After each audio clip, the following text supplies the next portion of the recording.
A young woman was sold to a millionaire, but what he did on their first night left everyone speechless. Tell me, where are you watching from? Subscribe to the channel and drop a like, because this story will blow your mind. The California sun cast long shadows on the withered vines as Sarah Miller gazed at the horizon, with eyes already bearing the weight of impossible decisions. The warm wind lifted strands of her brown hair, revealing a face where 22 years of youth mingled with premature gravity. Sometimes, the chains we choose for ourselves are the hardest to bear. Her grandmother Eleanor had murmured the day before, as if sensing what was about to happen.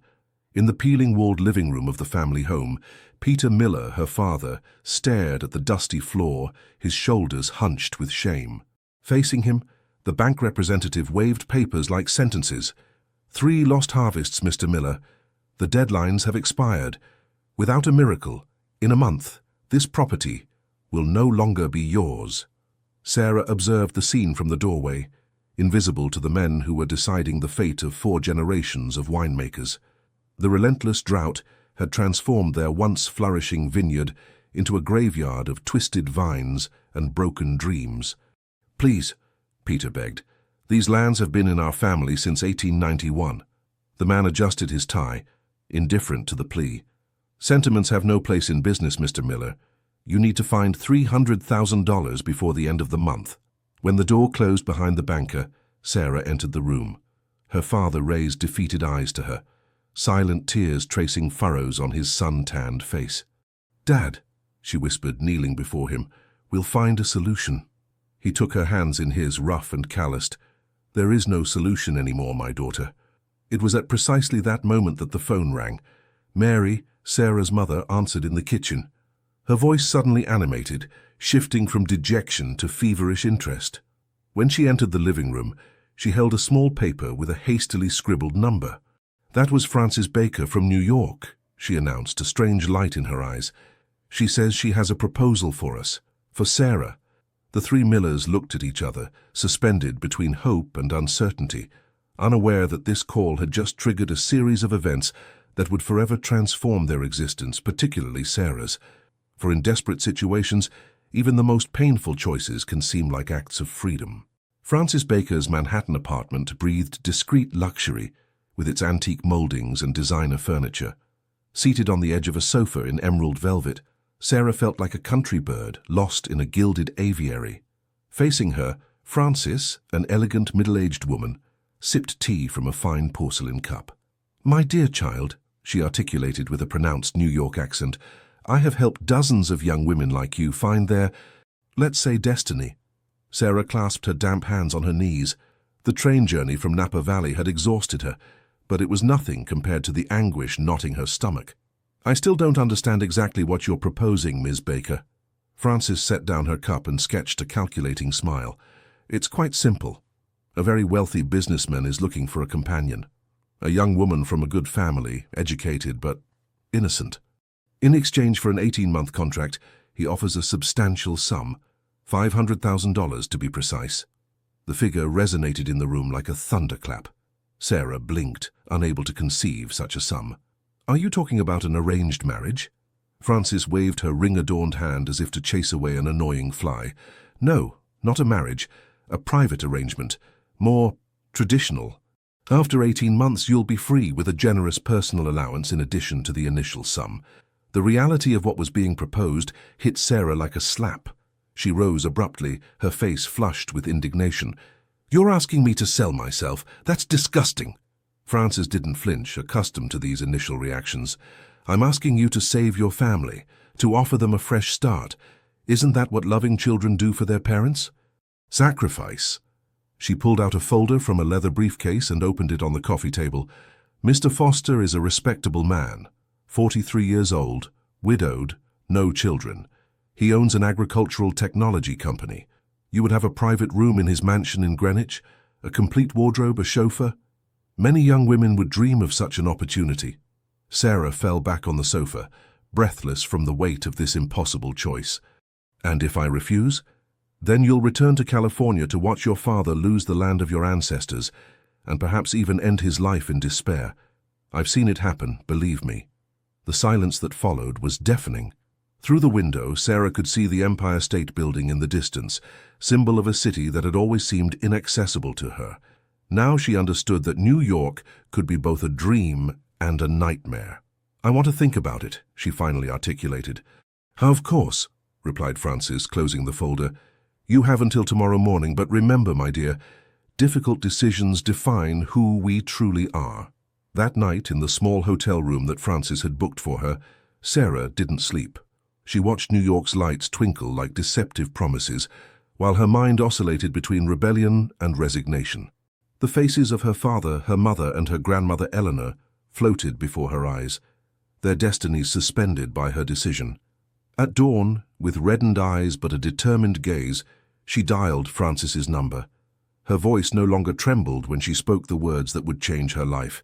"I accept the offer, but I have my conditions." The lobby of the Plaza Hotel was a monument to opulence, with its crystal chandeliers and polished marble reflecting Sarah's graceful silhouette. Dressed in a midnight blue dress chosen by Francis, understated but elegant, perfect for a first impression, she waited, her heart pounding wildly, for her first meeting with the man who had, in some way, bought 18 months of her life. Her fingers nervously played with the pendant her grandmother had given her before her departure, a simple silver grapevine, symbol of the Napa Valley she had left 3 days earlier. The papers had been signed, the money transferred directly to the bank that threatened the family property. There was no turning back possible. "Miss Miller," the deep voice made her start. She turned to discover a tall, slender man, dressed in a tailored anthracite grey suit. Andrew Foster was different from what she had imagined. No protruding belly or lustful gaze. His greying temples framed a face with fine features, marked by a sort of distinguished melancholy. His eyes, a deep blue, studied her with measured curiosity. "Mr. Foster," she managed to articulate, extending a hand she hoped was steady. He took it delicately, bowing slightly in an old-fashioned gesture that seemed natural for him. "Please call me Andrew. We'll be sharing the same roof, after all."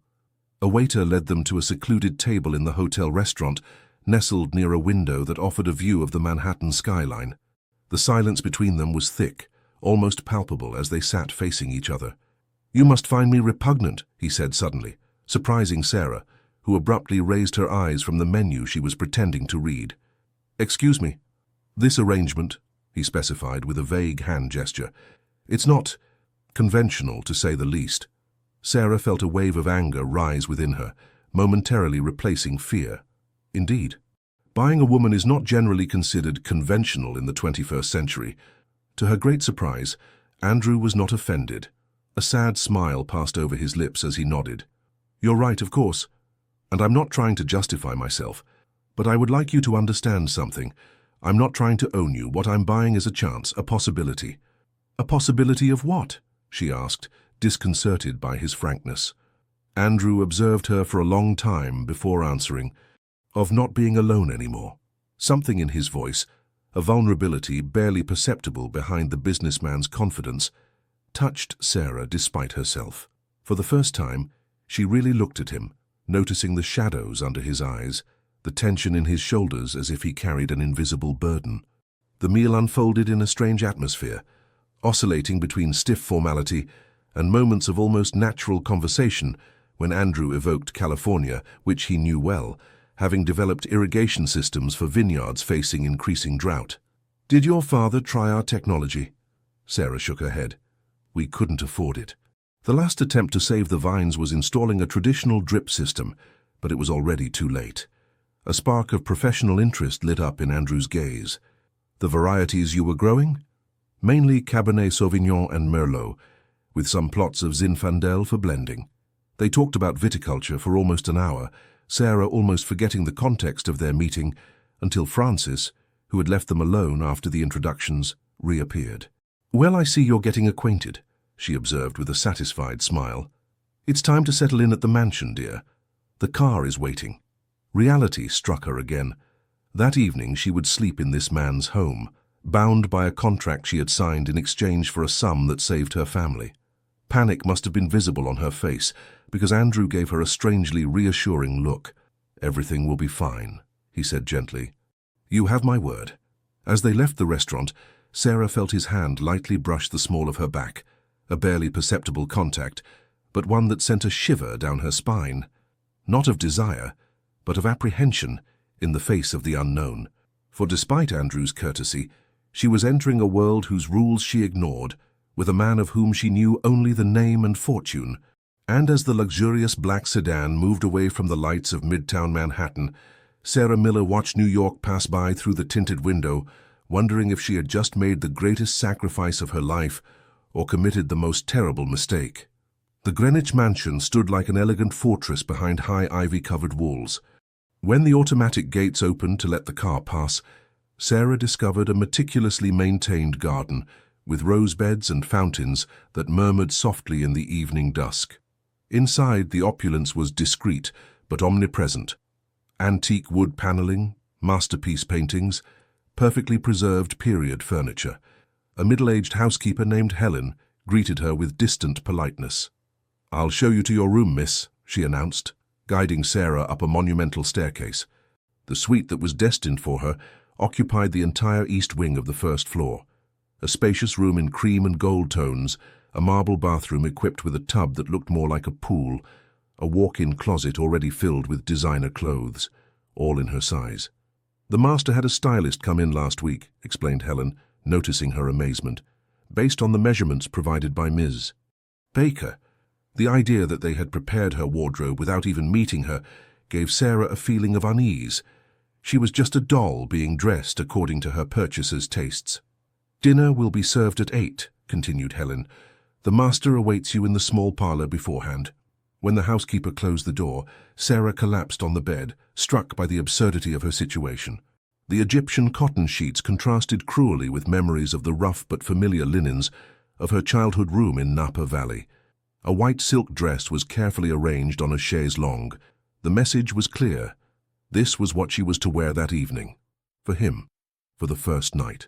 Her hands trembled as she prepared, taking an interminable shower as if to delay the inevitable.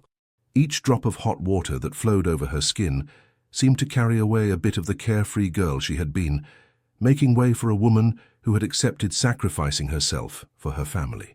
When she finally descended, Andrew was waiting for her in a salon with walls covered in books.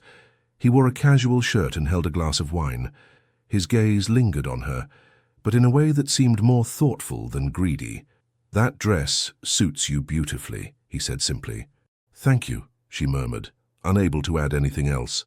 Dinner was served by a private chef, an elaborate meal of which Sarah tasted practically nothing, her stomach knotted with anticipation of what would follow. Andrew tried to maintain light conversation, evoking New York, the museums she could visit, as if this were a tourist stay and not a concluded deal. Finally, inevitably, came the moment when he pushed back his chair. "It's getting late," he said, offering his hand. Sarah took it, resigned, feeling her heart beat so hard that it seemed the sound must echo throughout the room. They climbed the stairs in silence, their steps muffled by the thick carpet. In front of the door to his bedroom, not the one Helen had shown her, but the master suite. Andrew stopped. He turned to her, his face partially in shadow. "Sarah," he said softly, using her first name for the first time, "I want to be clear about something." She held her breath, waiting for him to state his requirements, perhaps particular preferences that would disgust her. "Nothing will happen tonight, nor on any other night, without your total and enthusiastic consent." The words took a moment to make sense in her confused mind. "I don't understand," she articulated. "The agreement? The agreement guarantees your presence in this house," he replied. "It ensures that your family is now sheltered from need. But it gives me no right over your body or your mind, Sarah." He opened the door to the bedroom and stepped aside. "This is my room, yours is the one Helen showed you. You are free to return there and lock your door. No one will disturb you." Dumbfounded, Sarah remained motionless. "Then, why all this? The money, the contract." Andrew passed a tired hand over his face. For the first time he seemed truly vulnerable. "I have my reasons. Perhaps I'll explain them to you someday. For now, just know that you are safe here." He bowed slightly. "Good night, Sarah. We'll talk tomorrow." That night, alone in the immense bed of her personal suite, Sarah stared at the ceiling for hours, unable to comprehend what had just happened. The moon projected complex patterns through the lace curtains, like so many enigmas reflecting her confusion. Andrew Foster was not the man she had imagined, neither a lustful predator nor a disinterested savior. He was an enigma, a human labyrinth of which she had glimpsed only the entrance. And as dawn began to lighten the New York sky, Sarah realized that she was now a prisoner, not only of a contract, but also of a growing curiosity toward this man who had paid a fortune for her company, only to let her sleep alone. A month had passed since Sarah's arrival at the mansion, a month of strange routine and carefully maintained distances. Each morning she had breakfast on the terrace, often alone because Andrew left early for his Manhattan office. In the afternoons, she explored the vast library or walked in the gardens, occasionally exchanging a few words with the gardener, a taciturn man named Mark, who seemed to be the only one not to look at her with curiosity. Dinners were shared with Andrew, moments of polite conversation that carefully avoided the subject of their arrangement. He questioned her about her reading, talked to her about New York's history, sometimes about his company specializing in sustainable agricultural technologies. Never did he allude to the contract that bound them. Never did he attempt the slightest inappropriate gesture. That morning, however, something was different. Coming down for breakfast, Sarah found Andrew already seated at the table, consulting documents spread before him. He looked up at her approach, a slightly tense smile on his lips. "Good morning, Sarah. I was hoping to speak with you this morning." She took a seat across from him, accepting the cup of coffee Helen silently served her. "Is everything all right?" Andrew gathered his documents and set them aside. "I've received news about your family. The property is officially saved. The debts have been repaid, and I took the liberty of having a new irrigation system installed on the plots most affected by drought." Sarah felt a wave of emotion overwhelm her. It was the first concrete confirmation that her decision had truly saved the family heritage. "Thank you," she murmured, unable to fully express her gratitude mixed with persistent confusion regarding the nature of their arrangement. "It wasn't included in our agreement," he continued. "I did it because I could, and because it's my field of expertise." He hesitated for a moment, as if weighing his next words. "I'd like to propose something to you, Sarah, an evolution of our situation." Her heart accelerated. After a month of this strange platonic cohabitation, would he finally claim what he had paid for? She imperceptibly stiffened, already preparing a polite but firm response.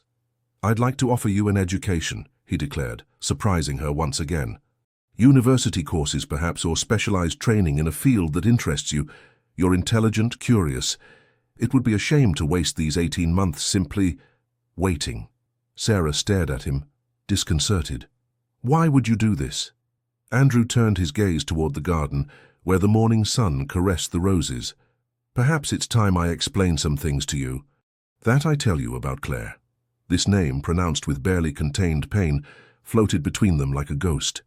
"Claire was my wife," he continued. "We were married for 7 years. She left me 3 years ago for one of my associates, whom I considered a friend." He paused, taking a sip of now-cold coffee. "The divorce was devastating, not only emotionally but also professionally. Philip, the man for whom she left me, tried to take over part of my company. I won the legal battle, but I lost my trust in human relationships." Sarah listened, fascinated despite herself by this unexpected confession. "Is that why you accepted this arrangement?" Andrew nodded slowly. "My family was worried. My mother, particularly, a traditional woman who firmly believes that a man shouldn't live alone. She was the one who contacted Francis, an old acquaintance who discreetly arranges this type of contract for certain conservative families." He finally looked at her, his blue eyes darkened by a mixture of shame and sincerity. "I accepted to silence them, so they would stop worrying. And perhaps also because a part of me hoped, I don't know, a new beginning somehow." "But you never intended to consummate this arrangement," Sarah completed, finally understanding. "When I saw you so young, so visibly terrified despite your courage, I knew I couldn't be that kind of man," he admitted. "What I'm proposing now is a different pact. 18 months during which you will live here, have access to the education and resources you need to build your own life. At the end, you'll be free, with a substantial sum to start your own path, without any obligation of a personal nature." The proposal floated between them, as unexpected as a snowflake in the middle of a Californian summer. Sarah felt overwhelmed by a mix of contradictory emotions, relief, confusion, but also a strange hint of disappointment. "Why are you telling me all this now?" she asked softly.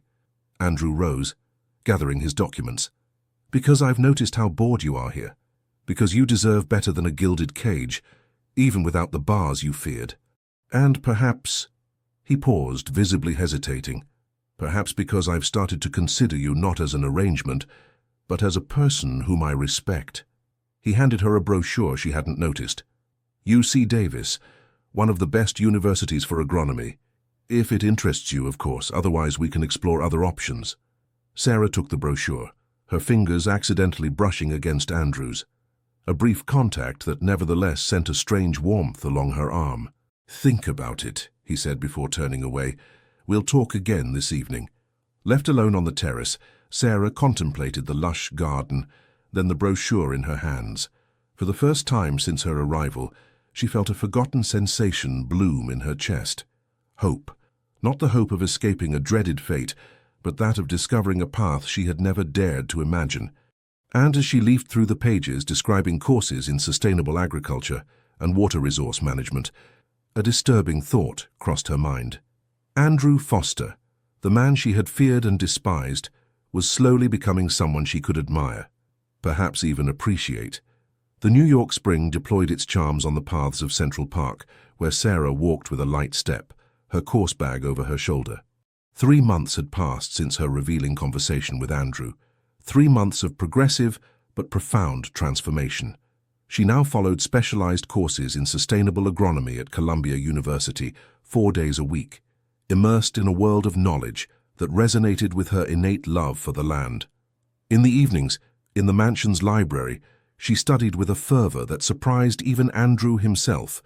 "Regulated deficit irrigation," she murmured that evening, bent over a technical textbook, her hair now cut in a modern bob, framing her concentrated face. Andrew, seated in the neighboring armchair with his own book, observed her discreetly. Sarah's metamorphosis was fascinating, not only in her appearance, more confident and elegant, without having lost her natural simplicity, but especially in her gaze, which now shone with a new determination. "That's exactly what my father's vineyards would need," she continued, finally raising her eyes to him. "A system that deliberately stresses the vines at certain key moments of the cycle to concentrate the grape flavors, while saving up to 40% water." "Vines are remarkably resilient," agreed Andrew. "Like certain people." Their gazes crossed, charged with a complicity that had developed through the technical discussions they now shared almost every evening. What had begun as improvised lessons, Andrew explaining the principles of agricultural hydrology, had transformed into real exchanges where Sarah brought fresh perspectives that often surprised him. "I received my first trimester results," she announced suddenly. Andrew closed his book, giving her his full attention. "And?" A radiant smile illuminated Sarah's face. "Top of the class. Professor Johnson offered me a research internship for the summer." "That's remarkable," exclaimed Andrew, genuinely impressed. "We should celebrate." He rose and headed toward a cabinet hidden in the library, pulling out a dusty bottle of Opus 1. A 2005, an excellent year before the drought became so problematic in California. He uncorked the bottle with precise gestures and served 2 glasses. As he handed her hers, his fingers brushed against Sarah's, a contact that had become more frequent in recent times, always brief, always apparently accidental, but each time leaving an invisible trace on her skin. "To your success," he said, raising his glass. "To our collaboration," she responded, looking him straight in the eyes. Andrew seemed surprised by this toast, but his expression relaxed into a warm smile. "To our collaboration." "Yes." The wine unfolded its complex aromas as they savored this moment of quiet celebration. Outside, rain had begun to fall softly, creating a bubble of intimacy around them. "I have something to show you," said Andrew, after a moment of comfortable silence. "Something I've been working on for several weeks."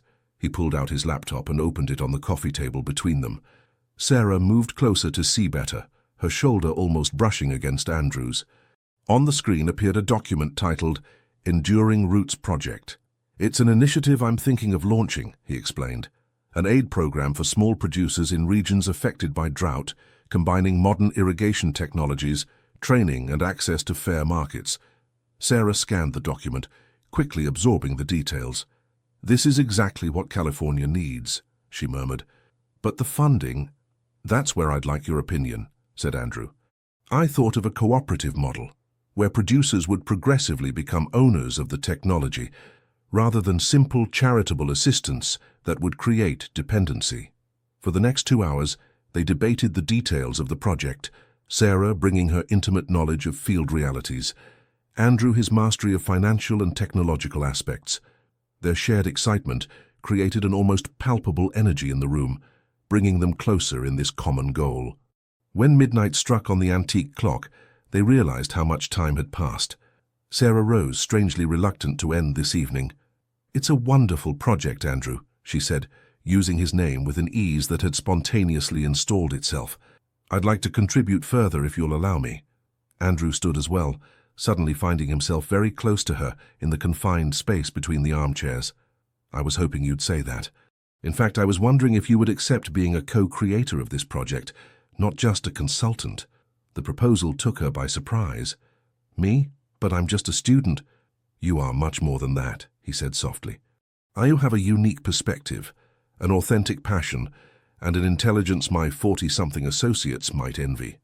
In the dimness of the library, illuminated only by the desk lamp and the occasional flashes of the intensifying storm outside, they looked at each other in a new way. The space between them seemed charged with a tension different from that of the first days, no longer made of apprehension and mistrust, but of something more complex, more alive. Andrew slowly raised his hand, as if to touch Sarah's face, but stopped halfway, letting his arm fall. It's getting late, he said, his voice slightly hoarse. We should... A particularly vivid flash illuminated the room, immediately followed by a deafening thunderclap. The lights flickered, then went out completely, plunging the library into darkness. Sarah let out a small cry of surprise, instinctively gripped by vertigo in the sudden darkness. She felt Andrew's hand find hers, firm and reassuring. Don't be afraid, he murmured, so close she could feel his breath on her cheek. I'm here. In this complicit darkness, their intertwined fingers and synchronized breaths, something definitively transformed between them. They were no longer a businessman and a young woman bound by a strange contract. They were Andrew and Sarah, two people discovering together the contours of emotions that no legal document had foreseen. When the lights returned a few minutes later, they were still standing hand in hand, unable to deny what had just silently been born in the darkness. The mansion buzzed with unusual activity that morning. Helen and 2 other servants arranged fresh flower bouquets in the main salon, while the chef prepared an elaborate feast in the kitchen. Sarah observed this frantic ballet from the staircase, a knot of apprehension in her stomach. They arrive around noon, announced Andrew, suddenly appearing behind her. Don't worry, everything will be fine. The Miller family, Peter, Mary, and grandmother Eleanor, was coming to visit Sarah in New York for the first time. 5 months after her departure, this reunion loomed as a delicate test. How would she explain the true nature of her relationship with Andrew, so different from what her family imagined? And if they asked questions about us, she asked, her throat tight. Andrew hesitated before responding. We'll probably have to maintain certain appearances, for your comfort and theirs. This us resonated strangely between them since that stormy evening in the library, an ambiguous, undefined us, floating like an unfinished promise. Their interactions had subtly changed, glances that lingered, apparently accidental brushes while passing a document, conversations that extended into the early hours. But neither had yet dared to cross the invisible line they had drawn. When the limousine sent by Andrew deposited the Miller family in front of the mansion, Sarah rushed down the driveway, her heart pounding. Her father, aged but visibly more relaxed, enveloped her in a rough embrace that smelled of Californian soil. Her mother, always reserved, examined her from head to toe with a mixture of admiration and suspicion in the face of her New York metamorphosis. As for Eleanor, despite her 82 years, she observed everything with keen eyes that seemed to see beyond appearances. "My little one," she murmured, taking Sarah's face between her wrinkled hands, "you've changed." The tour of the mansion elicited amazed exclamations from Mary, who touched the precious fabrics and admired the artwork with an almost comical reverence. Peter, more sober, nodded with constrained dignity, like a man trying not to feel overwhelmed by such opulence. When Andrew joined them for lunch, the atmosphere imperceptibly tensed. He showed himself courteous and attentive, evoking the progress of the vineyards now equipped with his irrigation system, but Sarah perceived the mistrust in her father's gaze. It was while the men shared a cognac on the terrace that Mary led her daughter aside, into the room that had been assigned to her. "Are you happy, my daughter?" she asked directly. Sarah hesitated, searching for words. "It's not what I had imagined," she responded cautiously. "But I'm learning a lot. I'm studying at the university and—" "I'm not talking about that," Mary cut in impatiently. "I'm talking about him. Your arrangement. Is he good to you?" The underlying question was clear, and Sarah felt her cheeks flush. "Andrew is very respectful. He has never forced me to do anything." Mary narrowed her eyes. "But you do share an intimacy?" "That was the agreement, Sarah.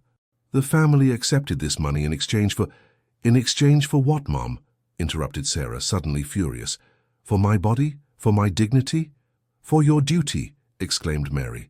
"For the sacrifices each generation makes to preserve what truly matters. Don't play the naive child, Sarah. A man like him doesn't offer such a sum out of pure kindness." Sarah turned her gaze toward the window, unable to respond. How could she explain the complexity of her situation? How could she make them understand that the arrangement had evolved into something different, something she herself struggled to define? "He is satisfied," she finally lied. "That's all you need to know." The visible relief on her mother's face deeply hurt her. During the dinner that followed, she observed her family interacting with Andrew, accepting his hospitality while secretly despising him for what they believed he was doing to their daughter. Andrew, for his part, maintained a perfect facade of the generous host and benevolent protector, occasionally placing a hand on the small of Sarah's back or addressing tender smiles to her that did not escape her mother's vigilant eye. It was only when Eleanor found herself alone with Sarah in the garden, the others busy with coffee, that an honest conversation could finally take place. "He hasn't touched you, has he?" asked the old woman without preamble. Sarah started. "How can you—" "I know that look," interrupted Eleanor. "That of a woman desired but not yet possessed. I've lived long enough to see the difference, my little one." Sarah's initial embarrassment gave way to profound relief. At least one person saw the truth. "He's not what we thought, Grandma. He offered me an education, opportunities. We're working together on a project to help farmers like Dad." Eleanor observed her granddaughter for a long time. "And you love him?" It wasn't a question, but a quiet statement that struck Sarah like a revelation. Did she love Andrew? This complex emotion that had been growing in her for weeks, this anticipation she felt before each conversation, this warmth that invaded her when he entered a room. Was it love? "I don't know," she murmured. "It's so complicated." Eleanor took her hand between her own, fingers deformed by arthritis but still surprisingly strong. "Love is always complicated, my child, especially when it's born in difficult circumstances, but it's no less real for that." She cast a glance toward the house, where the silhouettes of Andrew and Peter were outlined in the light of the salon. "This man looks at you the way your grandfather looked at me, with respect and desire mixed. It's rare, Sarah. Rarer than money or contracts." These words resonated with Sarah long after her family's departure. That night, unable to sleep, she went down to the library to find Andrew also awake, contemplating the dying embers in the fireplace. "Your family is charming," he said when she sat across from him. "Your grandmother, particularly. A remarkable woman." Sarah smiled weakly. She seized through appearances. A silence settled, heavy with unspoken words. Finally, Andrew leaned forward, his eyes reflecting the orange glow of the embers. "I hated lying today," he confessed. "Pretending to be something I'm not, that we're not." "And what are we, Andrew?" she dared to ask, her heart beating. He looked at her for a long time before answering. "I don't know anymore. I only know that the agreement we signed seems increasingly inadequate to describe what's happening between us." Sarah felt her courage grow in the intimacy of this nocturnal moment. "My mother asked me if you were satisfied with our arrangement." Andrew grimaced. "And what did you answer?" "I lied, I said yes." Their gazes met, heavy with mutual understanding. Andrew rose slowly and approached her armchair. Kneeling before her, he gently took her hands in his. "Sarah," he murmured, "I don't want you to lie for me. Never again. But I also don't want to put you in an impossible position with your family." She felt his breath on her fingers, the warmth of his hands enveloping hers. "What do we do then?" "I don't know," he admitted. "I only know that with each passing day, I care less about the contract and more about you. Simply you."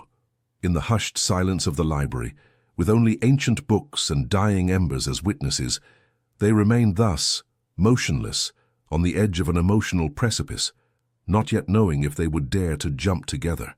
The New York summer was in full swing, transforming the mansion's gardens into a fragrant paradise of roses and jasmines. 6 months had passed since Sarah's arrival, and her life had taken a turn she could never have imagined on that terrifying January night. Seated at the terrace table, she worked on her laptop, finalizing a report for her research internship at Columbia University.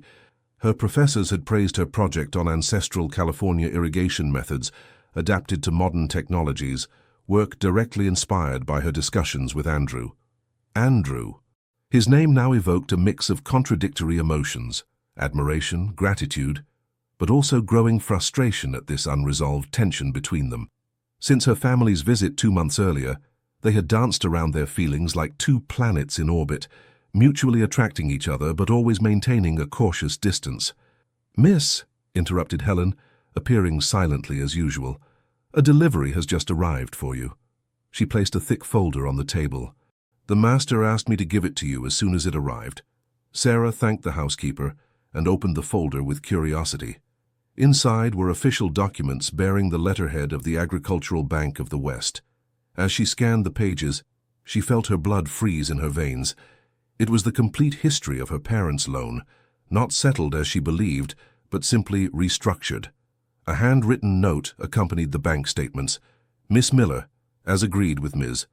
Baker, here are the documents you requested concerning your family's property. The implementation of the new payment plan has been effected, but as you can see, the property remains under mortgage pending compliance with the new deadlines." Sarah felt the world wobble around her. How was this possible? Andrew had assured her that the property was saved, that the debts had been repaid. Yet the documents clearly indicated that only a down payment had been made, allowing a rescheduling of the debt but not its erasure. More disturbing still, a letter dated 2 weeks earlier, addressed to Francis Baker, mentioned, "As agreed during our meeting with Mr. Foster, we maintain discretion on this arrangement until the complete conditions of the personal contract are fulfilled." The room seemed to spin around Sarah. Had she been deceived from the beginning? Had Andrew lied about everything, keeping the Miller family in a precarious situation to ensure her cooperation? And what did the complete conditions of the personal contract mean? Trembling, she gathered the documents and went up to her room. The tears she had been holding back since the discovery began to flow freely as she reread each page, desperately seeking another explanation. She was still sitting on her bed, surrounded by papers, when Andrew returned in the late afternoon. His steps in the corridor stopped in front of her half-open door. "Sarah," he called softly, "Helen told me you received the folder. I wanted to explain personally." "Explain what?" she cut in, raising reddened eyes to him. "That everything you told me was a lie, that my family is still in danger, that this ignoble deal continues." Andrew visibly paled, entering the room with an alarmed expression. "What are you talking about? What documents exactly did you receive?" He extended his hand toward the papers scattered on the bed, but Sarah rose abruptly, putting distance between them. "Don't touch me, and stop this charade. I've read everything. The loan was never repaid. My family could still lose everything." "That's impossible," murmured Andrew, seeming genuinely confused. "I personally transferred the funds to completely settle the debt. I have the transaction confirmations." He broke off, a flash of understanding crossing his gaze. "Francis," he breathed, "she must have diverted." "Stop lying," exclaimed Sarah. "These documents arrived today at your request." Andrew shook his head vehemently. "I never requested these documents. I didn't even know the bank was still communicating with Francis." She must have orchestrated all this. He approached again, hands raised in a pacifying gesture. "Sarah, please, I can prove what I'm saying. Let me call my accountant, verify the transactions. Something is wrong here." The sincerity in his voice made Sarah hesitate. She had known this man for months now, had shared his ideas, his projects, almost his dreams. Was it possible he was as surprised as she was? "Why should I believe you?" she asked, her voice trembling. Andrew looked her straight in the eyes. "Because despite the strange circumstances that brought us together, I never intended to trap or deceive you. Because these last months have been the most meaningful I've lived in years. Because—" He broke off, as if the next words were too heavy to pronounce. "Because what?" she insisted. "Because I care about you, Sarah," he finally said. "Much more than I should. Much more than our arrangement would allow." The silence that followed this declaration was deafening. Sarah felt her heart beat painfully in her chest, torn between mistrust and a deep desire to believe him. "Prove it," she said at last. "Prove to me that you're not behind all this." The hours that followed were a frantic whirlwind. Andrew made calls to his lawyer and his bank, requested transaction statements, sent his driver to get original documents from his Manhattan office. Around midnight, the horrible truth finally emerged. Frances Baker had indeed diverted a significant portion of the funds intended for the Miller family, using falsified documents and intermediary accounts to mask her fraud. In the library, immersed in dimness, Sarah collapsed into an armchair, exhausted by the shock and contradictory emotions. Why would she do this? Andrew, looking equally exhausted, sat across from her. Control. As long as your family remains vulnerable, she maintains leverage over you and over me. These traditional matchmakers live off the dependency they create. He passed a tired hand over his face. "I'm so sorry, Sarah. I should have been more vigilant, personally verified that everything had been done as planned." "What will we do now?" she murmured. Andrew looked at her for a long time, a new determination illuminating his gaze. "First, I'll directly transfer the necessary funds to definitively settle your family's debt. Then, we'll confront Frances and end her manipulations." He rose and approached Sarah, kneeling before her armchair, as he had done that night 2 months earlier.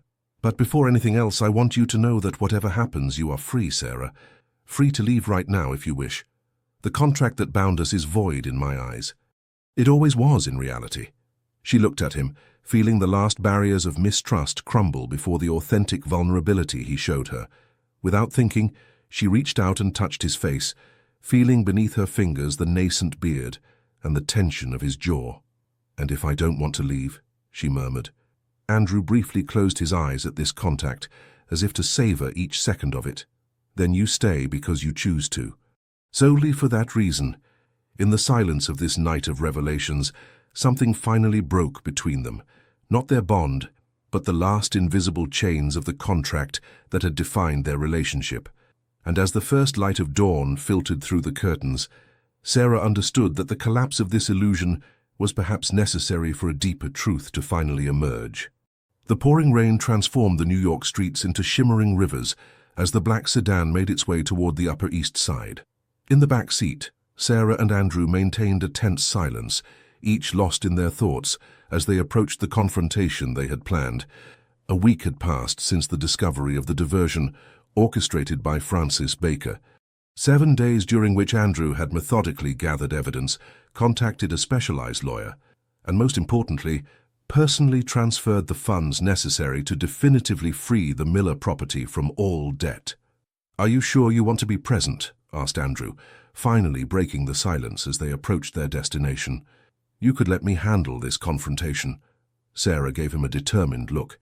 "It's my family she endangered, my life she manipulated. I need to be there."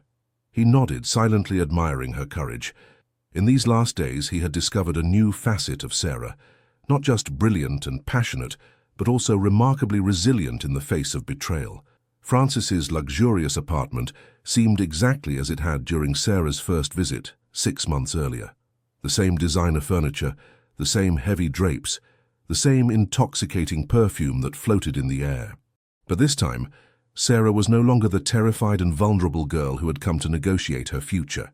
She entered as a conqueror, armed with truth and determination, Frances welcomed them with poorly disguised surprise, her calculating gaze quickly passing from one to the other, attempting to assess the situation. "Andrew, what an unexpected pleasure," she cooed. "And Sarah, my dear child, you're splendid. New York is transforming you magnificently." "Spare us the pleasantries, Frances," Andrew cut in coldly, placing a briefcase on the coffee table. "We know what you did." The matchmaker's smile imperceptibly faltered. "I don't understand." "The money intended for my family," Sarah intervened, her voice calm but sharp. "The $300,000 that were supposed to settle our debt. You diverted them." Andrew opened the briefcase, revealing carefully organized documents. "We have everything, Frances. The intermediate transfers, the offshore accounts, even the correspondence with the bank where you present yourself as the Miller family's representative." Frances's mask progressively crumbled, revealing a hardness that Sarah had only glimpsed during their first meeting. "You don't understand how this world works," she hissed. "These arrangements endure for generations, because no one is ever truly released. Debt, gratitude, shame. These are the real contracts that bind people like you, my little one." She turned to Andrew, a malevolent smile on her lips. "And you, the sentimental industrialist. Do you really believe a farmer's daughter can bring you anything but a temporary distraction? When the novelty wears off, you'll come back to me, seeking a new exotic companion." Sarah felt anger rising within her, but it was Andrew's hand on her arm that calmed her. He was ice-cold, almost frightening in his self-control. "Here's what will happen, Frances," he enunciated with surgical precision. "You will sign this confession of misappropriation. In exchange, we won't press charges against you. You will close your business. You will leave New York, and never again will you approach Sarah or her family." Frances chuckled, shaking her head as if faced with a bad joke. "You underestimate me, Andrew. I have connections, information on powerful people who would be horrified to learn of your involvement in what resembles human trafficking," he completed. "I doubt it. Times are changing, Frances. Even in the most traditional circles, what you do is now seen as a shameful relic of the past." He pulled out a phone and placed it on the table. "Besides, our conversation is being recorded and transmitted live to my lawyer. In case you have ideas of retaliation."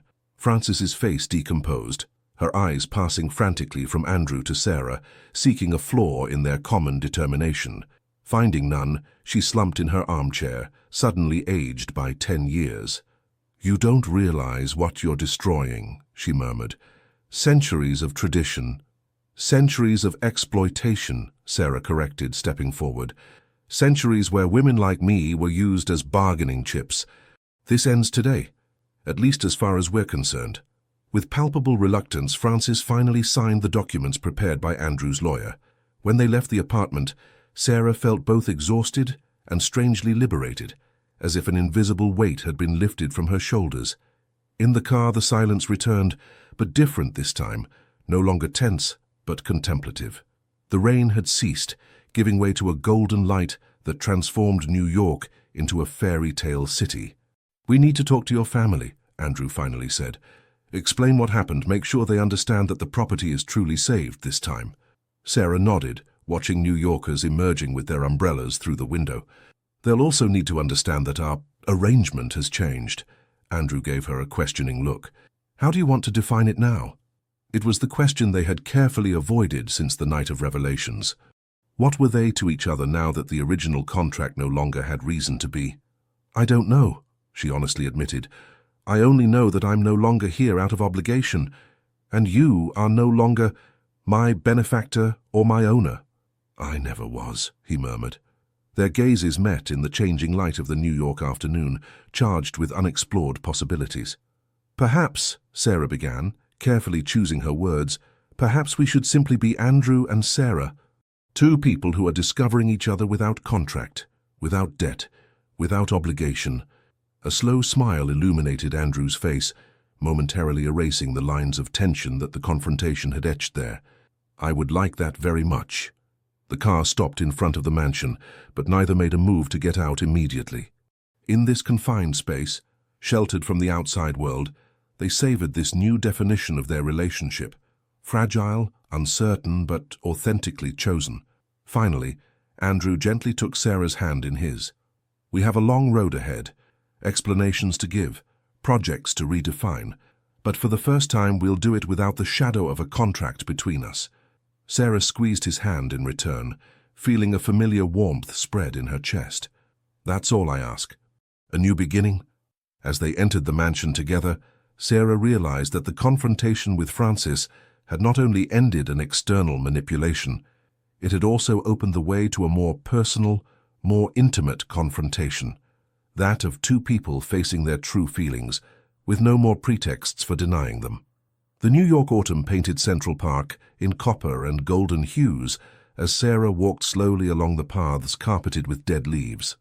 7 months had passed since her arrival at the mansion, and her life had taken a turn she could never have imagined that terrifying January night. 3 weeks after the confrontation with Francis, a subtle distance had settled between her and Andrew. Not that they avoided each other. They continued to share dinners, discuss the Enduring Roots project taking shape, exchange opinions about the courses Sarah passionately followed.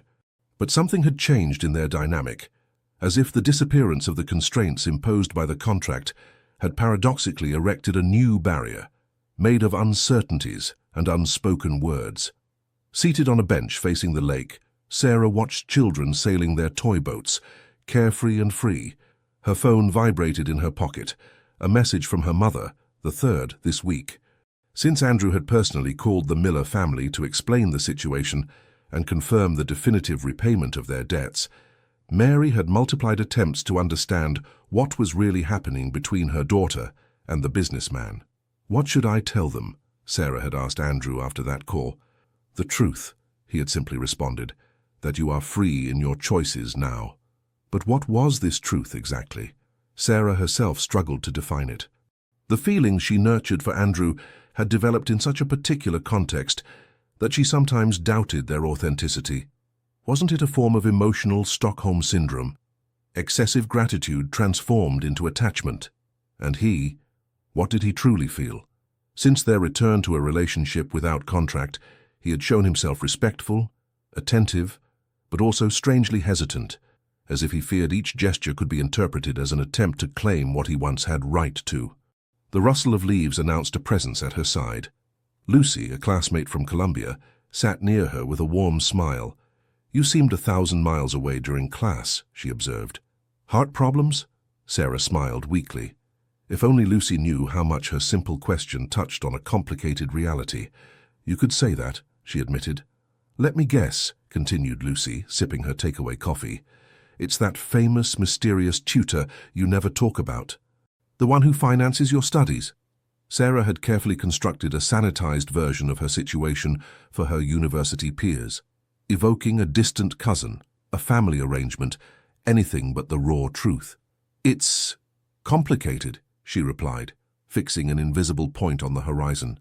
Lucy shrugged with the nonchalance of someone who has never had to make impossible compromises.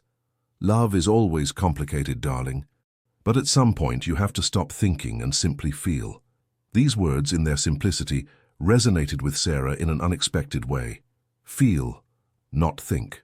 Wasn't that precisely what she had been preventing herself from doing for weeks? Analyzing every emotion, dissecting every interaction with Andrew. Back at the mansion that evening, she found the house unusually silent. Helen informed her that Andrew had to go to Boston for an urgent meeting regarding one of their potential partners for Enduring Roots. "He left this for you," added the housekeeper, handing her an envelope. In the quiet of her room, Sarah opened the handwritten letter, immediately recognizing Andrew's elegant and precise writing. "Sarah, an unexpected situation obliges me to leave New York for a few days. I would have preferred to speak to you directly, but circumstances didn't allow it. I'm taking advantage of this absence to tell you what I struggle to express in your presence. Since the confrontation with Francis, I sense a distance between us, a distance that I fear I created myself out of fear of abusing your kindness, your gratitude. The truth, Sarah, is that these past months have transformed my life in a way I never imagined. What began as a shameful arrangement has metamorphosed into something precious, authentic, but I remain aware of the extraordinary circumstances that brought us together. I constantly question myself.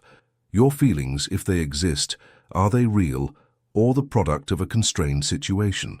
Are my own emotions legitimate or simply the privilege of a man who initially abused his position? I would like us to rebuild our relationship on new foundations, equal, free. But I would completely understand if you preferred to take your complete independence, pursue your studies and your life, far from the shadow of our shared past. I will return on Friday. Until then, know that whatever your decision, my respect and admiration for you remain intact. With affection, Andrew. The words seemed to dance on the paper as Sarah reread them, a powerful emotion rising in her like a wave. For the first time, Andrew clearly expressed his doubts, his questions, the same ones that tormented her. This shared vulnerability created a bridge between them more authentic than all their polite conversations of recent weeks. That night, unable to find sleep, Sarah wandered the deserted mansion, her steps inevitably leading her toward the library, that space which had witnessed so many pivotal moments between them. Seated in Andrew's favorite armchair, she let her gaze wander over the shelves, stopping on a volume of Robert Frost poetry they had read together on a rainy evening. A decision was slowly crystallizing in her mind. It was time to face the truth, not the one she believed she owed her family or some social convention, but the one residing in the depths of her heart. Taking a sheet from Andrew's desk, she began to write, the words flowing from her like a long-contained torrent. Andrew, your doubts echo mine, and perhaps that is our greatest similarity, this capacity to question our own motivations, to fear misleading ourselves or the other. I have asked myself 1,000 times if what I feel is real or the fruit of a distorted gratitude. If admiration could be confused with love, if gratitude could mask the truth of my emotions. But these past weeks have offered me a new clarity. Freed from the weight of the contract, I've discovered that my feelings haven't diminished. They have, on the contrary, strengthened. It is no longer the terrified girl of January who writes to you, but a woman who has learned to know herself and who has chosen her path. I don't know where this confession will lead us. I only know that I no longer want to hide behind doubts and unspoken words. I want to explore what we could be, Andrew and Sarah, two people who found each other in the most improbable circumstances. Upon your return, if you still wish it, let's begin this new story, the one we will write together freely. Sarah. She carefully folded the letter and placed it on Andrew's desk, where he would find it upon his return. Leaving the library, she felt an immense weight dissipate from her shoulders. Whatever happened now, she had chosen to embrace the truth of her feelings without calculation or reserve. For the first time in months, Sarah fell into a deep and peaceful sleep, as if her soul had finally found the harmony that her mind had denied it. Grand Central Terminal buzzed with activity that Friday afternoon in October. Among the crowd of travelers, Sarah waited, her heart pounding, watching for the arrival of the Amtrak train from Boston. She hadn't planned to be there, hadn't announced her coming. The impulse had seized her 2 hours earlier as she reread for the umpteenth time the letter she had left on Andrew's desk. Words are not enough, she had realized. Some truths needed to be spoken face to face. Some moments couldn't be deferred. When the train entered the station with a prolonged whistle, she felt her legs slightly weaken. What would she tell him exactly? How would he react seeing her there, unexpected, vulnerable in her spontaneity? Passengers began to disembark, a continuous flow of anonymous, hurried people until she spotted him. Tall, elegant even in his visible fatigue, his briefcase in hand and his mind visibly elsewhere. He didn't see her immediately, navigating mechanically toward the exit. "Andrew," she called softly when he passed near her. He stopped abruptly, turning with an expression of incredulity mixed with hope. "Sarah, what are you doing here?"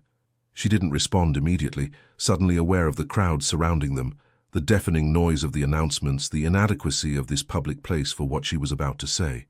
"I read your letter," she said simply, "and I wrote a response. But then I realized that—" She broke off, the words suddenly failing her. Andrew set down his briefcase and took a step toward her, a new light in his gaze. "That you realized what, Sarah?" "That some things need to be said in person," she concluded, gathering all her courage. "That I've had enough of analyzing, doubting, questioning myself. That I simply want to be with you." Time seemed to suspend its course in the tumult of the station. Andrew remained perfectly still, his gaze immersed in Sarah's, as if seeking to ensure the reality of this moment. Then, without a word, He bridged the distance separating them and enveloped her in an embrace that expressed everything words couldn't contain. Sarah felt his warmth enfold her, his familiar scent mixed with travel odors, the strength of his arms around her creating a haven in the midst of the station's chaos. "Let's go home," he murmured against her hair. The car journey was strangely silent, not with that awkward silence that had sometimes existed between them, but a complicit quietude, as if words were momentarily superfluous. Their hands found each other naturally on the back seat, fingers intertwined in a new intimacy. It was only when they entered the mansion away from gazes and the outside world that Andrew finally spoke. "I spent these 3 days thinking of you," he confessed. "Of what we are, what we could be." Sarah nodded, understanding perfectly. "Me too, and I've come to a simple conclusion. I no longer want to hide behind doubts." Andrew approached her slowly, as if still leaving her the possibility to step away. "And what do you want, Sarah?" "You," she responded simply. "Without contract, without obligation. Just you and me discovering what it means to be together by choice." Something broke in Andrew's gaze, the last barrier perhaps, the last reticence. He raised a trembling hand to her face, delicately caressing her cheek with his fingertips. "I was so afraid," he confessed, "afraid that your feelings were only an illusion created by our situation, afraid of abusing my position once again." Sarah slightly turned her face to kiss his palm, a gesture of overwhelming intimacy. "We were both afraid, but I'm no longer the terrified girl who entered this mansion in January. I'm a woman who knows what she wants, who knows her own heart." The kiss that followed was different from all those they had shared before, deeper, truer, freed from the shadows of the past. Sarah's hands clung to Andrew's jacket, while his framed her face with reverent tenderness. When they separated, breathless and amazed, Andrew rested his forehead against Sarah's. "I want to do things properly this time," he murmured. "No rush, no pressure." Sarah smiled, touched by his persistent thoughtfulness. "We have all the time in the world now." That night, they dined on the terrace beneath an autumn sky glittering with stars, sharing their thoughts, their hopes, their fears too, with a new honesty. The Enduring Roots project took on a different dimension in their discussions, no longer just a professional collaboration, but the symbol of a shared vision for the future. "I'd like you to accompany me to California next month," proposed Andrew, "to meet the first farmers who will participate in the pilot program." "I'd like that very much," responded Sarah. "And perhaps visit my family together, not as my benefactor, but as—" She broke off, uncertain of the word to use. Andrew smiled, understanding her reticence. "As the man who loves you," he simply completed. These words, pronounced for the first time, floated between them like a promise, illuminating the night with a light brighter than all the stars above them. Later, when they climbed the stairs, hand in hand, they stopped in front of Sarah's bedroom door. Andrew placed a light kiss on her lips. "Good night, Sarah," he murmured. "Tomorrow is the first day of the rest of our story." She gently held him back by the hand. "Stay with me tonight," she asked. "Just to sleep, to be together." In the dimness of her room, nestled against Andrew's reassuring warmth, Sarah felt a profound peace invade her. The contract that had initially united them seemed to belong to another life, a closed chapter of a story that was now taking an unexpected but infinitely more beautiful turn. As she slipped towards sleep, lulled by the regular rhythm of Andrew's heart against her ear, Sarah thought that sometimes the darkest paths could lead to the most luminous destinations. What had begun as a sacrifice had become, by a strange miracle, the most precious rebirth. The November sun caressed the Napa Valley hills with a golden light, transforming the bare vineyards into impressionist paintings in copper and amber tones. Andrew's car wound along the sinuous roads, approaching Sarah's home village with each curve. "Nervous?" he asked softly, noticing her hands playing with the grapevine pendant around her neck. Sarah gave him a tense smile. "A bit. It's the first time I'm coming back since all this. And the first time I'm really introducing who you are to me now." The month that had passed since their confessions at the station had been a constant metamorphosis of their relationship. Each day brought a new discovery. The way Andrew unconsciously hummed while working, how Sarah invariably fell asleep with a book on her chest, their shared preferences for twilight walks and endless discussions over a glass of wine. They had progressively reinvented their life together, transforming the mansion into a truly shared space. Sarah had rearranged certain rooms, bringing personal touches that reflected her personality. California poetry books in the library, aromatic plants on the kitchen windowsill, photographs of her native region discreetly arranged on shelves. The Enduring Roots project had also taken flight with the first contract signed and the first irrigation systems installed in 3 pilot properties in California. This visit was as much personal as professional, officially presenting the program to local farmers and, more importantly, presenting Andrew to the Miller family in his new role. The village church steeple appeared around a bend, pulling Sarah from her reflections. "We're here," she murmured, an indefinable emotion tightening her throat. The family property had changed in a few months.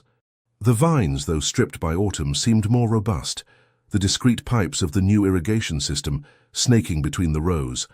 The house facade had been refreshed, the shutters repainted a brilliant California blue. Peter Miller waited in front of the gate, straight and proud in his Sunday jacket.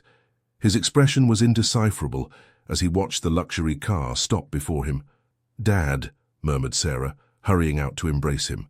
Her father's embrace was strong, almost desperate, as if he feared she might disappear again. "My daughter," he said simply, his gruff voice betraying the emotion he tried to contain. Andrew got out in turn, approaching with respectful deference. He extended his hand to Peter, who considered it for a long moment before briefly shaking it. "Mr. Miller," he said simply, "thank you for welcoming us to your home." The lunch prepared by Mary was a feast of the California specialties Sarah had missed so much. Farm-to-table heirloom tomato salad, grass-fed ribeye steak, fig tart from the garden. The conversation remained initially cautious, centered on the weather, harvests, changes in the village. It was Eleanor who, with the frankness that only advanced age authorizes, finally addressed the elephant in the room. "So," she said, setting down her fork, "you two. It's no longer an arrangement, if I understand correctly." Sarah felt the blush rise to her cheeks, but Andrew took her hand on the table, a simple but eloquent gesture. "No, ma'am," he responded with evident sincerity. "It's infinitely more than that now." Peter cleared his throat, visibly uncomfortable. "How are we supposed to understand this? Less than a year ago, you were buying our daughter." "Dad," protested Sarah. Andrew raised a pacifying hand. "Your father is right, Sarah. The appearances are troubling, and I perfectly understand his mistrust." He turned to Peter, looking him straight in the eyes. "I won't ask you to forgive me for participating in this initial arrangement. It was morally questionable, whatever my personal justifications, but I ask you to believe that my feelings for your daughter are authentic, deep, and respectful. She has transformed me, Mr. Miller. She has brought a light into my life that I thought forever lost." A silence followed this declaration, heavy with unspoken words and contained emotions. "Sarah," Mary finally intervened, "are you happy? Truly happy, I mean. Not out of obligation or gratitude, but in your heart?" Sarah looked in turn at the members of her family, then at Andrew, whose eyes reflected a touching vulnerability. "I am happier than I've ever been," she affirmed. "What began in terrible circumstances has transformed into something beautiful, authentic. I love Andrew, not for what he has done for us, but for who he is." Eleanor slowly nodded, an enigmatic smile on her lips. "Love sometimes finds strange paths," she murmured. "Who are we to judge its meanders?" After the meal, Andrew proposed to show Peter in detail the functioning of the irrigation system installed in the vineyards, a professional peace offering that seemed to slightly thaw the vintner's attitude. Sarah took advantage of this to help her mother clear the table, while Eleanor dozed in her favorite armchair. "He truly loves you," observed Mary, as they washed dishes side by side. It wasn't a question, but a statement tinged with surprise. "Yes," Sarah simply confirmed. "And I love him too, Mom. I know it's hard to understand given how it all started." Mary sighed, methodically drying a glass. "Life sometimes reserves surprises impossible to anticipate. When your father lost his first harvest, then the second, I thought we had lost everything. When Francis proposed this arrangement, I was ashamed to consider it, but also felt terrible relief. And now, Sarah gently encouraged. Now I see my daughter transformed, stronger, more fulfilled, eyes shining with a love I recognize. Mary turned to her, gently touching her cheek. "It's the same look I had when I met your father, before difficulties hardened us both." This unexpected confession deeply touched Sarah. For the first time she glimpsed her mother, not as the pragmatic and sometimes harsh woman she had known, but as a young woman who had loved passionately before life tested her. Outside, Andrew and Peter were returning from the vineyards, animatedly discussing. To Sarah's surprise, her father was laughing at something Andrew had just said, a sound she hadn't heard in years. The sun was beginning to descend toward the horizon when Andrew suggested a walk before their departure. He guided Sarah not toward the car, but along a path that wound between the hills, leading to a vantage point Sarah knew well, a rocky promontory that offered a breathtaking view of the valley and surrounding vineyards. "How did you know about this place?" she asked, surprised. Andrew smiled mysteriously. "Your father recommended it. He said it was your favorite refuge as a child." They sat on the sun-warmed stone, contemplating the landscape bathed in the golden light of sunset.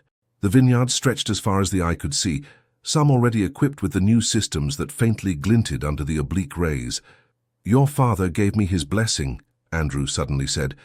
In his gruff manner, of course. "He told me that if I made you cry, he would use the irrigation pipes to strangle me." Sarah laughed, perfectly imagining her father pronouncing this threat. "That's his way of showing he appreciates you." Andrew took her hand, distractedly playing with her fingers. "I better understand where your strength comes from now.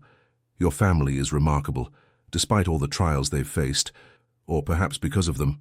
A comfortable silence settled between them, disturbed only by the song of birds and the rustle of wind in the dry grass. The sun was slowly disappearing behind the hills, tinting the sky purple and orange. "I have something to ask you, Sarah," Andrew finally said, his voice suddenly more serious. She turned to him, intrigued by his tone. To her great surprise, he slipped a hand in his pocket and pulled out a small object she couldn't immediately distinguish in the declining light. "This isn't a formal engagement," he quickly specified. "Not yet. We still have a long way to go, stories to build together. But I wanted to offer you this as a promise." He opened his hand, revealing a delicate silver ring topped not with an ostentatious diamond, but with a small amethyst in the shape of a grapevine, a subtle reminder of the pendant Sarah always wore. "A promise of what?" she murmured, moved by the thoughtful symbolism of the jewel. "Of patience, of honesty, of respect." He took a deep breath. "And above all, of love. A love that will continue to grow until the day when, if you wish, it will become an official commitment." Sarah's eyes filled with tears as she extended her right hand, not the left, not yet, respecting the nuance he had introduced. Andrew gently slipped the ring onto her finger, sealing this promise in the Californian twilight. "I love you, Sarah Miller," he said simply. "And I love you, Andrew Foster," she responded, her voice barely more than a whisper carried by the evening breeze. Their kiss was sweet, impressed with a promise that transcended words. Above them, the first stars appeared in the darkening sky, silent witnesses to this commitment, born from the ashes of an arrangement that seemed to belong to another life. As they descended back toward the house, hand in hand, Sarah felt that something had definitely healed within her. The circle was closed, the cycle completed. She was returning to her native land no longer as a daughter sacrificed for her family, but as an accomplished woman, loved for herself and ready to build her own future. The New York spring exploded in a symphony of colors and scents. The mansion's garden, transformed by Sarah's attentive care over the past months, now offered a dazzling spectacle of peonies, irises, and antique roses. Seated at the terrace table, she put the finishing touches on her presentation for the International Sustainable Agriculture Conference to be held the next day at the United Nations. 10 months had passed since her arrival at the mansion. 10 months that had transformed her from a terrified girl into an accomplished woman, now co-director of the Enduring Roots project, which was enjoying growing success in California and beginning to extend to Oregon and Washington state. "Nervous about tomorrow?" she asked, hearing Andrew approach behind her. He placed a kiss on the top of her head before sitting beside her. "Strangely, no. With you by my side, I feel invincible." Sarah smiled, touched by this confidence he placed in her.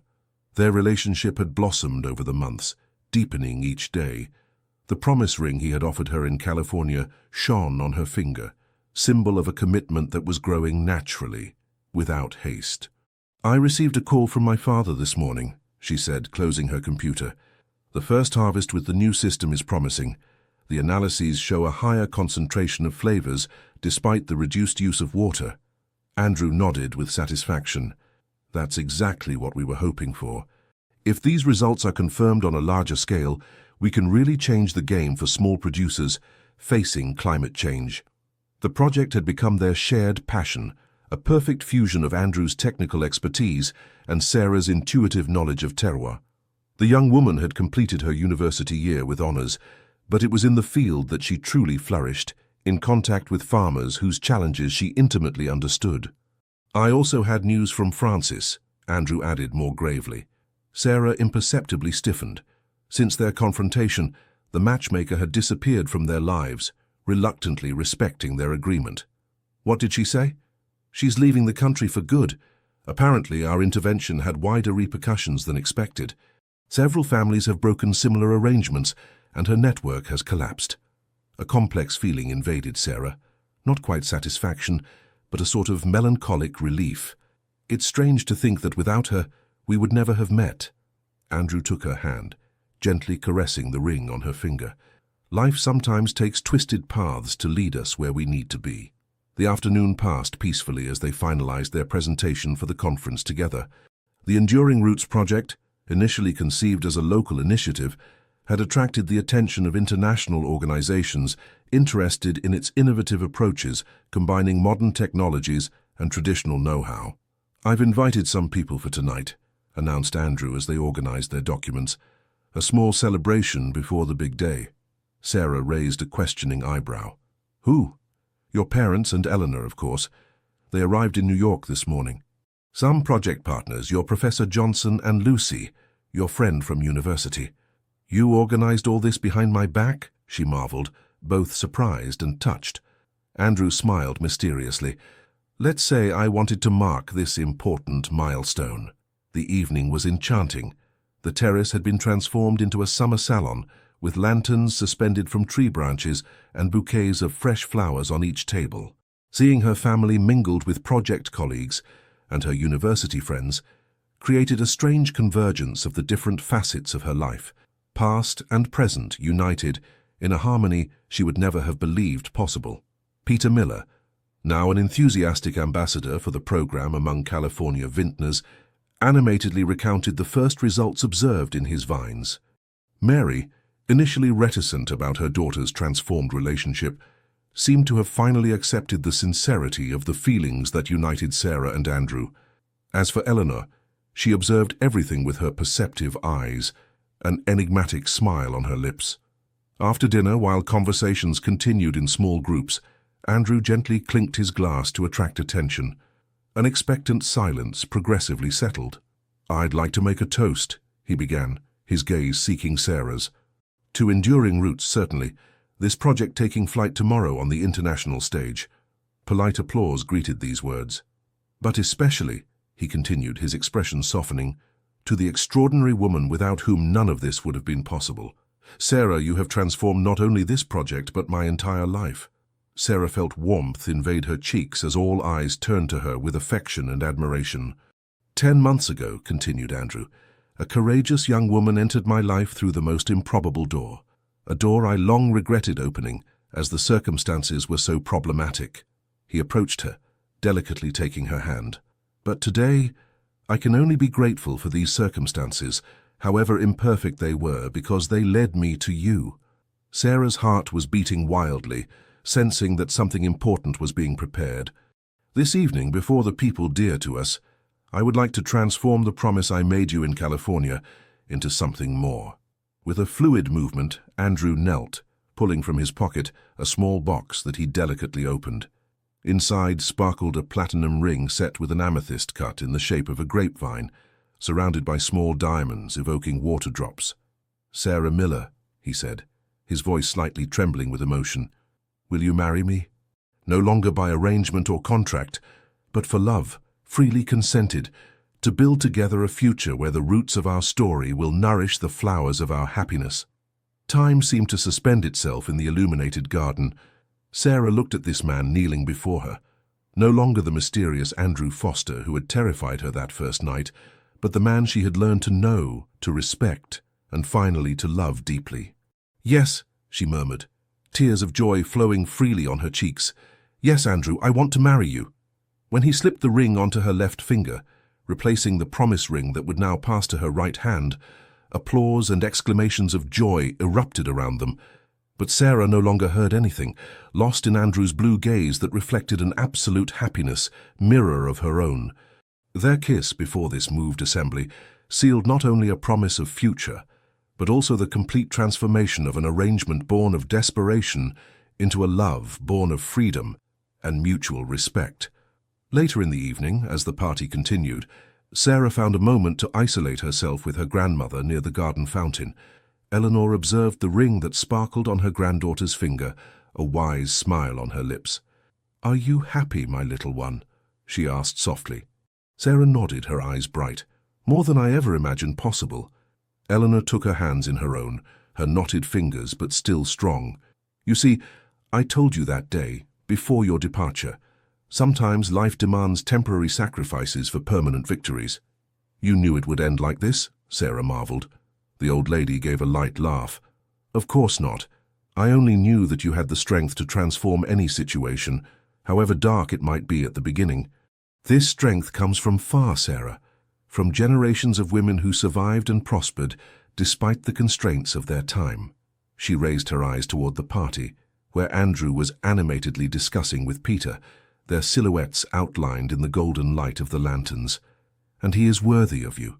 He knew to recognize your value and give you the space to blossom. That's rare, you know." Sarah followed her gaze, her heart overflowing with an emotion she struggled to contain. "I know, Grandma, I know." That night, long after the guests' departure, Sarah and Andrew found themselves alone on the terrace, contemplating the garden bathed in the silvery light of the full moon. Nestled against him, she observed her ring capturing and refracting the lunar rays. "What are you thinking about?" murmured Andrew against her hair. "About the first night," she softly responded. "About that room where you surprised me by letting me sleep alone. About how terrified and relieved and confused I was all at once." He tightened his embrace around her shoulders. "I knew from that moment that I could never treat you as an acquired object, but I would never have imagined that you would become the center of my universe." Sarah raised her face to him, tenderly caressing his cheek. "Our story didn't begin in the most conventional way, but it will continue in the most beautiful of ways," he completed before kissing her under the starry sky. In this garden that had seen their love slowly blossom, among the flowers symbolizing their shared rebirth, Sarah Miller and Andrew Foster sealed the most important chapter of their story. No longer that of a contract, but that of a love which had found its path despite the most improbable circumstances. Exactly 18 months after Sarah's arrival at the mansion, an intimate ceremony gathered 30 people in the transformed garden of the property. The paths had been bordered with miniature grapevines and antique roses, creating a fragrant blend of California and New York that symbolized the union of two worlds. Sarah stood in the room she had occupied that terrifying first night, contemplating her reflection in the antique mirror. Her wedding dress, simple and elegant, had nothing to do with the white silk dress imposed on her 18 months earlier. This one had been chosen with her mother and Lucy during joyful afternoons in Manhattan boutiques, reflecting her tastes and personality. A light knock at the door announced Eleanor's arrival, resplendent in a lavender-colored dress, leaning on a carved cane gifted by Andrew. "It's time, my little one," she announced softly. Sarah nodded, taking a deep breath. "I'm ready." Descending the monumental staircase she had climbed with such apprehension a year and a half ago, Sarah was greeted by her father at the foot of the steps. Peter Miller, elegant in his suit, the first he had worn since his own wedding, had eyes glistening with an emotion he struggled to contain. "My daughter," he simply murmured, offering his arm. The guests rose at her entrance to the garden. The path to the flowered arch where Andrew awaited was strewn with rose petals and bordered by the smiling faces of those who had witnessed their extraordinary journey. California farmers, the first beneficiaries of the Enduring Roots project, stood proudly alongside Andrew's Manhattan colleagues. The Columbia University students Sarah had frequented during her studies mingled with the villagers of her childhood. Two worlds harmoniously merging, reflecting the couple about to officially unite. Andrew awaited her under the arch, magnificent in his dark suit, his eyes never leaving Sarah as she advanced on her father's arm. His gaze contained a promise that transcended the vows they were about to exchange, that of a love born in the most improbable circumstances, but which had found its truth beyond conventions. The ceremony was brief, but deeply moving. When the time came to exchange their personal vows, Sarah took a deep breath, the words she had carefully prepared rising naturally to her lips. "Andrew," she began, her clear voice carrying in the silent garden, "our story began with a contract, but continues with a choice. Each day for 18 months I have chosen to stay, to build, to love. This choice renewed daily is perhaps the most beautiful gift our difficult beginning has offered us. The certainty that our love is not the fruit of ease or chance, but of a conscious and repeated decision to choose each other against everything." Tears shone in Andrew's eyes as she continued. "I promise to continue to choose you every morning upon waking, every evening falling asleep, to cultivate our love as we cultivate our projects, with patience, innovation, and respect for what was planted before us, to accompany you in droughts as in blossomings, knowing that our roots are now indelibly intertwined." Andrew had to take a moment to control his emotion before pronouncing his own vows. "Sarah," he finally said, his voice slightly trembling, "you entered my life as a challenge to all my certainties. You transformed an empty mansion into a home, a broken man into a partner, an arrangement into true love. Each day by your side is a rebirth, a discovery, a renewed promise." He took her hands in his, squeezing them gently. "I promise never to forget the miracle of your presence in my life, to respect your independence as much as our union, to ensure that the seeds we plant today become the trees under which we will rest tomorrow. And above all, to love you not as one possesses a treasure, but as one honors an inestimable gift that one doesn't completely deserve but cherishes infinitely." The exchange of rings was followed by a kiss that sealed not only their official union, but also the complete transformation of an arrangement born of desperation into a love born of freedom and choice. The reception that followed was a joyful celebration where wines from the Miller property, the first produced with the irrigation system developed by the couple, flowed generously, tangible symbol of the rebirth their union had generated well beyond their personal story. As the sun descended over the garden, painting the sky in pink and golden hues, Sarah and Andrew slipped away for a moment, climbing the small hill that overlooked the property. "Mrs. Foster," murmured Andrew, embracing his wife by the waist. "Mrs. Miller Foster," she corrected with a playful smile, recalling their decision to merge their names. They silently contemplated the landscape stretching before them, the illuminated mansion for the party, the gardens transformed by their joint care, and further away the city of New York, whose lights began to twinkle in the twilight. 18 months, reflected Sarah aloud. The exact duration of the initial contract. Andrew nodded, understanding the significance of this observation. A chapter closing so another can begin. She turned to him, framing his face with her hands. "I would never have imagined that terrifying first night that we would be standing here today like this." "Neither would I," he admitted. "But perhaps that's the true miracle of our story, that it transcended all expectations, all conventions." Sarah smiled, nestling against him as the first stars appeared in the sky. "Do you know what my favorite part of our story is?" "Tell me," he murmured against her hair. "That we're still writing it. Every day. Together." They remained thus embraced, perfectly matched silhouettes standing out against the evening sky, symbolizing the perfect fusion of two beings who had found, in the most improbable circumstances, the most authentic love. In the distance, the music of the party floated up to them, blending traditional California airs and sophisticated New York melodies, reflecting their union that transcended origins and circumstances to create something entirely new, entirely true. "I love you, Sarah Miller Foster," whispered Andrew, placing a kiss on her forehead. "And I love you, Andrew Miller Foster," she responded, raising her face to his.